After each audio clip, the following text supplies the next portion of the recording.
What's up, everybody? This is Colin from Holistic Heritage Homestead. I hope you're all well. We're moving forward with this series focused on bugging in and bugging out. We've really been focused on bugging out and bug out bags. We talked about the 3 rules, the 5 C's, but now we're going to dissect things and really get into it, and we're going to keep on discussing items that you should have or should consider. We're going to get right into it, folks. Today we're going to talk about 2 very, very important things. Your covering and your clothing. Now, essentially, they're the same thing because ultimately your covering and your clothing, there can be some crossover there. Some things that you could wear could also be shelter, right? Some things that could be shelter, you could wear. And the main thing is to maintain your core body temperature. There's a few other things that I think, in my opinion, are not discussed enough in the preparedness community. For example, besides just maintaining body temperature, how do you handle water if you get wet or if you're sweating? What about fire? Do you need fire-resistant or fire-proof clothing or shelter? Do you need something that might be knife or blade or cut resistant? Do you need something that can handle blunt force trauma? There's so much to get into, folks. As always, take everything I say here and research it. There's so much to get into, folks. Like, for example, materials, fabrics. I could do many videos on that topic alone. I'm just going to touch and go on the important stuff, okay? I don't want to overwhelm you because I don't think that's the best way to learn, right? Folks, if you are not able to maintain your core body temperature, if you're not able to be comfortable, if you're not able to move, if you're not able to stay dry, then that's a big, big problem. Get good quality stuff. Okay, I don't know, the expression is buy once, cry once. Spend the money once instead of spending the money multiple times, and it will save you a lot of headache, and it could save your lives. Okay? We're going to get right into it. Shelter, covering. Very, very important to have tarps. I don't need to take the tarp out of the bag. We all probably know what a tarp is, okay? Good quality tarp. I'm going to bullet point this. Grommets are great. You can help you secure your tarp, secure them to a tree, to the ground, whatever. The largest tarp you can carry that's not too heavy is ideal because a tarp can give you a shelter. You can do a lot of shelters with a tarp. It can protect you from everything on the ground you don't want to be touching. It can keep you, protect you from conduction and convection and losing body heat that way. It's very, very important. Tarps, okay? Mylar blankets or space blankets, okay, are awesome. I'm going to do a whole video just on Mylar blankets, the proper way to use them, different uses for them, right? But Mylar blankets are awesome because they help reflect and deflect heat. So if you want to, let's say it's a hot day, a sunny day, and you want to deflect the heat, then yeah, you can do that. You can deflect the heat.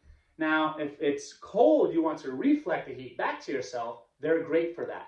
But they don't provide insulation, so you need an insulative barrier. For example, I would have maybe a blanket, a wool blanket. Wool blankets are awesome. You can pick these up at Army surplus stores. Very, very cheap, by the way, okay? Wool blankets, right? I would wear my wool blanket, and then over that, I would have my Mylar blanket. Because if you have no heat to reflect back to your body, the Mylar blanket is not going to help you much, right? Get a good quality one, okay? I'm going to keep it moving forward because there's so much to cover.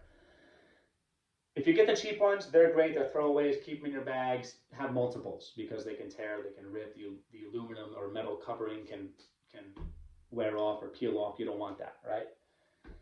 What's great about Mylar, okay, is they're also good for your clothing because you can cut them. You can insert them inside your boots or your footwear. You can put them inside your gloves. You can put them inside your clothing to help you with radiant heat, maybe between a couple of layers, right? That would be great. Very, very, very good, right? Now, starting from the top of the body, a hat.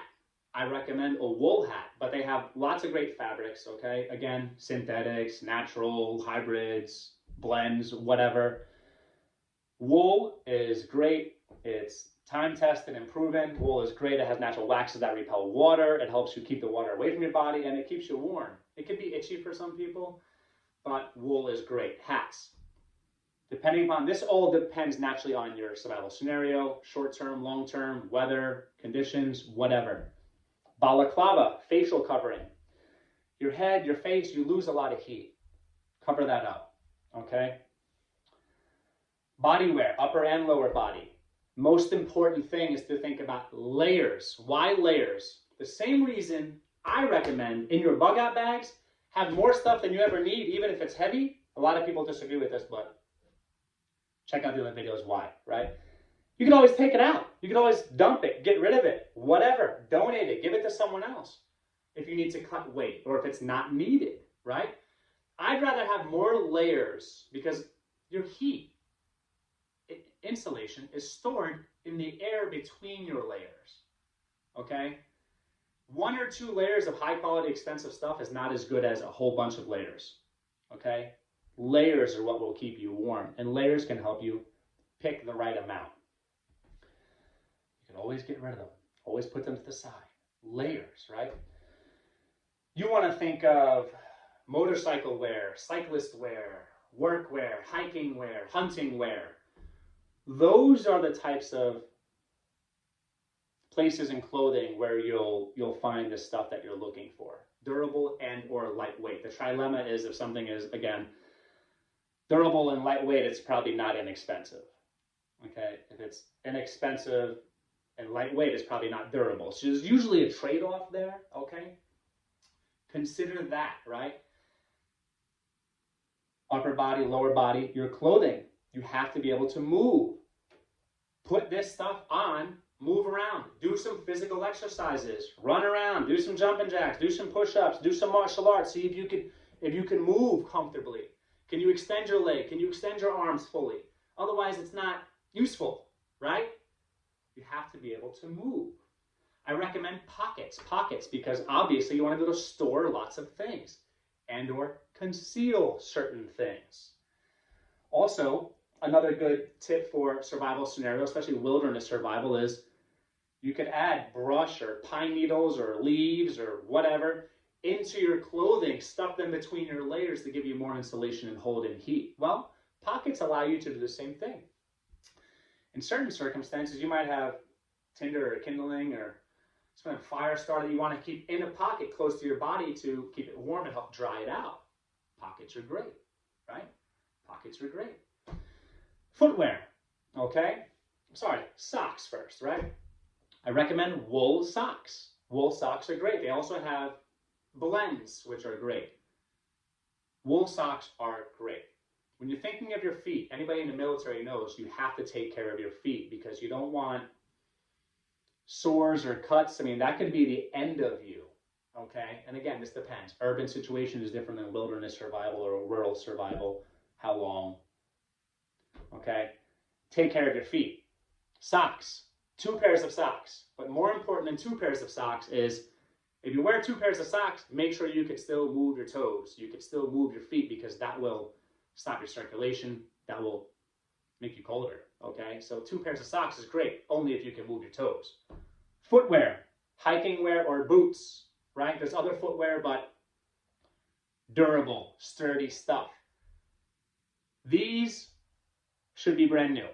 You try them on, you try them out, you put them to the side for when you need them, because in a survival scenario, sure, a few days, not a problem, a few weeks, a few months, but let's say you're bugging out and then you get to your bug out location and you're stuck at your bug out location for months or a year or more. You're going to want a brand new pair of footwear to last you as long as possible, folks. Very, very important. Covering, another form for shelter, garbage bags.